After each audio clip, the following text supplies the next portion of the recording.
Capítulo 1. Pai rico, pai pobre. Tive dois pais, um rico e outro pobre. Um era muito instruído e inteligente, tinha o PhD e fizera um curso universitário de graduação, com duração de 4 anos, em menos de 2. Foi então para a Universidade de Stanford, para a Universidade de Chicago, e para a Northwestern University, sempre com bolsa de estudos. O outro pai nunca concluiu o segundo grau. Ambos foram homens bem-sucedidos em suas carreiras, e trabalharam arduamente durante toda a vida. Ambos auferiam rendas consideráveis. Contudo, um sempre enfrentou dificuldades financeiras. O outro se tornou o homem mais rico do Havaí. Um morreu deixando milhões de dólares para sua família, para instituições de caridade e para sua igreja. O outro deixou contas a pagar. Ambos eram homens fortes, carismáticos e influentes. Ambos me ofereceram conselhos, mas não aconselharam as mesmas coisas. Ambos acreditavam firmemente na instrução, mas não sugeriram os mesmos estudos. Se eu tivesse tido um único pai, teria tido de aceitar ou rejeitar seus conselhos. Tendo dois, tive a escolha entre pontos de vista contrastantes, a visão de um homem rico e a visão de um homem pobre. Em vez de aceitar ou rejeitar simplesmente um desses pontos de vista, me descobri pensando mais, comparando-os e escolhendo por mim mesmo. O problema é que o homem rico ainda não era rico, e o homem pobre ainda não era pobre. Ambos estavam no início de suas carreiras, e lutavam por dinheiro e pela família. Mas tinham ideias muito diferentes sobre o dinheiro. Por exemplo, um dos pais dizia: o amor ao dinheiro é a raiz de todo mal. O outro: a falta de dinheiro é a raiz de todo mal. Quando garoto, a influência de dois pais, ambos homens fortes, era uma situação complicada. Eu queria ser um bom filho e ouvia, mas os dois pais não falavam a mesma língua. O contraste entre suas ideias, especialmente no que se referia ao dinheiro, era tão extremo que eu ficava curioso e intrigado. Comecei a pensar profundamente sobre o que cada um deles dizia. Muito do meu tempo era gasto refletindo, fazendo-me perguntas como: por que ele fala isso, a respeito das afirmações dos pais? Teria sido muito mais simples falar: sim, ele está certo. Concordo com isso. Ou simplesmente rejeitar o ponto de vista dizendo: o velho não sabe do que está falando. Porém, tendo dois pais que eu amava, fui forçado a pensar e a escolher um dos caminhos por mim mesmo. Esse processo de escolher por mim mesmo se mostrou muito valioso no longo prazo. Não se tratou simplesmente da aceitação ou da rejeição de um único ponto de vista. Uma das razões pelas quais os ricos ficam mais ricos, os pobres, mais pobres e a classe média luta com as dívidas, é que o assunto dinheiro não é ensinado nem em casa nem na escola. Muitos de nós aprendemos sobre o dinheiro com nossos pais. O que pode dizer um pai pobre a respeito do dinheiro para seu filho? Ele diz simplesmente: fique na escola e estude muito. O filho pode se formar com ótimas notas, mas com uma programação financeira e uma mentalidade de pessoa pobre. Isso foi aprendido pelo filho em sua tenra idade. O dinheiro não é ensinado nas escolas. As escolas se concentram nas habilidades acadêmicas e profissionais, mas não nas habilidades financeiras. Isso explica por que médicos, gerentes de banco e contadores inteligentes, que tiveram ótimas notas quando estudantes, terão problemas financeiros durante toda a sua vida. Nossa impressionante dívida nacional se deve, em boa medida, a políticos e funcionários públicos muito instruídos, que tomam decisões financeiras com pouco ou nenhum treinamento na área do dinheiro. Muitas vezes penso no novo milênio, e imagino o que acontecerá quando houver milhões de pessoas precisando de assistência financeira e médica. Eles se tornarão dependentes do apoio financeiro de suas famílias ou do governo. O que acontecerá quando o Medicare e a Seguridade Social ficarem sem dinheiro? Como uma nação sobreviverá, se ensinar sobre dinheiro continuar sendo tarefa dos pais, cuja maioria será ou já é pobre? Como tive dois pais a me influenciar, aprendi com ambos.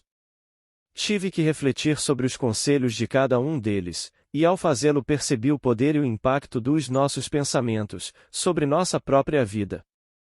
Por exemplo, um pai costumava falar: "Não dá para comprar isso." O outro proibia o uso dessas palavras. Insistia em que eu falasse: "O que posso fazer para comprar isso?" Num caso temos uma afirmação, no outro uma pergunta. Um deixa você sem alternativa, o outro obriga você a refletir. Meu pai, que logo ficaria rico, explicava que ao falar automaticamente: "Não dá para comprar isso", seu cérebro para de trabalhar. Ao perguntar: "O que posso fazer para comprar isso?", você mantém seu cérebro trabalhando. Ele não estava dizendo que comprasse tudo o que desejasse. Ele incentivava fanaticamente que exercitasse minha mente, o computador mais poderoso do mundo. Meu cérebro fica mais forte a cada dia, porque eu o exercito. Quanto mais forte fica, mais dinheiro ganho. Ele acreditava que repetir mecanicamente: "Não dá para comprar isso", era um sinal de preguiça mental. Embora ambos os pais trabalhassem com afinco, observei que um deles tinha o hábito de pôr seu cérebro a dormir quando o assunto era dinheiro, e o outro tinha o costume de exercitar seu cérebro. O resultado era que, ao longo do tempo, um dos pais ficava mais forte financeiramente, e o outro enfraquecia. Isso não é muito diferente do que ocorre quando uma pessoa faz exercícios físicos regulares, enquanto a outra senta no sofá e fica assistindo à televisão. O exercício físico adequado aumenta suas chances de ter boa saúde, e o exercício mental adequado aumenta suas chances de ficar rico. A preguiça reduz tanto a saúde quanto a riqueza. Meus dois pais tinham atitudes mentais diferentes. Um acreditava que os ricos deviam pagar mais impostos para atender os menos afortunados. O outro dizia: "Os impostos punem os que produzem e recompensam os que não produzem." Um dos pais recomendava: "Estude arduamente para poder trabalhar em uma boa empresa." O outro falava: "Estude arduamente para poder comprar uma boa empresa." Um dos pais dizia: "Não sou rico porque tenho filhos." O outro: "Tenho que ser rico por causa de vocês, meus filhos." Um incentivava as conversas sobre dinheiro e negócios na hora do jantar. O outro proibia que se falasse do assunto durante as refeições. Um dizia: "Em questões de dinheiro seja cuidadoso, não se arrisque." O outro: "Aprenda a administrar o risco." Um recomendava: "Nossa casa é nosso maior investimento e nosso maior patrimônio." O outro: "Minha casa é uma dívida, e se sua casa for seu maior investimento, você terá problemas." Ambos os pais pagavam suas contas no prazo, mas um deles pagava suas contas em primeiro lugar, enquanto o outro as deixava para a última hora. Um deles acreditava que a empresa ou o governo deveria cuidar de você e de suas necessidades. Estava sempre preocupado com aumentos salariais, planos de aposentadoria, benefícios médicos, licenças de saúde, férias e outros benefícios. Ele ficava impressionado com dois de seus tios que foram para o exército e se aposentaram com vários benefícios após 20 anos de serviço ativo. Ele adorava a ideia de assistência médica e serviços de reembolso de alimentos que os militares ofereciam a seus aposentados. Ele também se empolgava com as cátedras vitalícias do sistema universitário. A ideia de estabilidade no emprego e benefícios trabalhistas lhe parecia às vezes mais importante do que o próprio emprego. Dizia frequentemente: "Trabalhei muito para o governo, mereço essas mordomias." O outro pai acreditava na total autossuficiência financeira. Ele sempre se manifestava contra a mentalidade dos direitos, e falava que isso estava criando pessoas fracas e financeiramente necessitadas. Ele dava muita ênfase à competência financeira. Um dos pais lutava para poupar alguns poucos dólares. O outro simplesmente criava investimentos. Um pai me ensinou a escrever um currículo impressionante, para que eu pudesse encontrar um bom emprego. O outro me ensinou a fazer sólidos planos financeiros e de negócios, de modo que eu pudesse criar empregos. Ter dois pais fortes me proporcionou o luxo de observar o impacto de diferentes formas de pensar sobre a própria vida. Observei que as pessoas moldam suas vidas por meio de seus pensamentos. Por exemplo, meu pai pobre sempre me dizia: "Nunca vou ficar rico." E isso acabou acontecendo. Meu pai rico, por outro lado, sempre se referia a si próprio como sendo rico. Ele dizia coisas como: "Sou um homem rico e pessoas ricas não fazem isto." Mesmo que estivesse totalmente quebrado após um revés financeiro, ele continuava a se considerar um homem rico. Ele se justificava dizendo: "Há uma diferença entre ser pobre e estar quebrado. Estar quebrado é algo temporário, ser pobre é algo eterno." Meu pai pobre dizia: "Não ligo para dinheiro, ou o dinheiro não é importante." Meu pai rico sempre dizia: "Dinheiro é poder." O poder de nossos pensamentos nunca poderá ser medido ou avaliado, mas desde jovem se tornou óbvio para mim a tomada de consciência de meus pensamentos e da forma como me expressava. Observei que meu pai pobre não era pobre por causa do dinheiro que ganhava, que era bastante, mas por causa de seus pensamentos e ações. Quando garoto, tendo dois pais, me tornei consciente de que deveria ser cuidadoso com os pensamentos que decidisse adotar como meus. A quem ouviria, a meu pai rico ou a meu pai pobre? Embora ambos tivessem um enorme respeito pela educação e pelo aprendizado, eles discordavam quanto ao que era importante aprender. Um queria que eu estudasse arduamente, me formasse, e conseguisse um bom emprego para trabalhar pelo dinheiro. Ele queria que eu estudasse para me tornar um profissional, um advogado ou um contador, ou que fosse para uma faculdade de administração, para obter um MBA.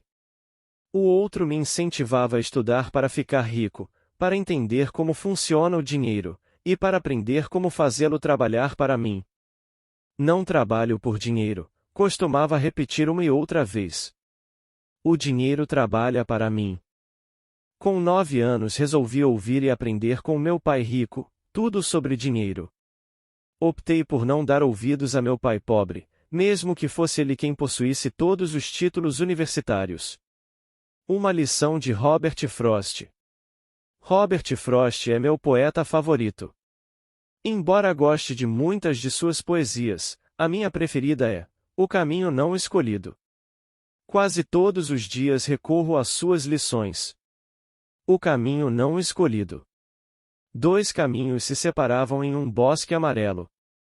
E, lamentando não poder seguir os dois, e sendo apenas um viajante, muito tempo eu fiquei parado. E olhei um deles o mais distante que pude, até que se perdia na mata. Então eu tomei o outro, como sendo mais merecedor. E tendo talvez melhor direito. Porque estava gramado e queria ser usado. Embora os que por lá passaram os tenham realmente percorrido de igual forma. E ambos ficaram essa manhã com folhas que passo nenhum pisou. Oh, guardei o primeiro para outro dia. Embora sabendo como um caminho leva para longe, duvidasse que algum dia voltasse novamente. Direi isto suspirando. Em algum lugar, daqui a muito tempo, 2 caminhos se separavam em um bosque amarelo, e eu escolhi o menos percorrido. E isso fez toda a diferença. Robert Frost 1916. E isso fez toda a diferença. No correr dos anos pensei muitas vezes no poema de Robert Frost. Ao escolher não dar atenção aos conselhos e atitudes, quanto a dinheiro de meu pai muito instruído, tomei uma decisão dolorosa, mas foi uma decisão que determinou o resto de minha vida. Com a decisão de quanto a quem dar ouvidos, teve início minha educação sobre dinheiro. Meu pai rico me deu lições ao longo de um período de 30 anos, até que cheguei aos 39 anos de idade. Suas lições pararam quando ele percebeu que eu conhecia e entendia plenamente o que ele estava tentando martelar na minha cabeça, às vezes, bastante dura. O dinheiro é uma forma de poder. Mais poderosa ainda, entretanto, é a instrução financeira. O dinheiro vem e vai, mas se você tiver sido educado quanto ao funcionamento do dinheiro, você adquire poder sobre ele, e pode começar a construir riqueza. O motivo pelo qual o simples pensamento positivo não funciona, é porque a maioria das pessoas foi à escola, e nunca aprendeu como o dinheiro funciona, e assim passam suas vidas trabalhando pelo dinheiro. Como comecei com apenas 9 anos, as lições que meu pai rico me ensinou foram simples. E quando tudo foi dito e tudo foi feito, encontramos apenas 6 lições, repetidas ao longo de 30 anos. Este livro trata dessas 6 lições, expostas da maneira mais simples possível, da forma como meu pai rico as passou para mim. Estas lições não pretendem ser respostas e sim marcos. Marcos que ajudarão você e seus filhos a enriquecerem, não importa o que aconteça em um mundo de crescente mudança e incerteza. Lição 1. Os ricos não trabalham pelo dinheiro. Lição 2. Para que alfabetização financeira? Lição 3. Cuide de seus negócios. Lição 4. A história dos impostos e o poder da sociedade anônima. Lição 5. Os ricos inventam dinheiro. Lição 6. Trabalhe para aprender, não trabalhe pelo dinheiro.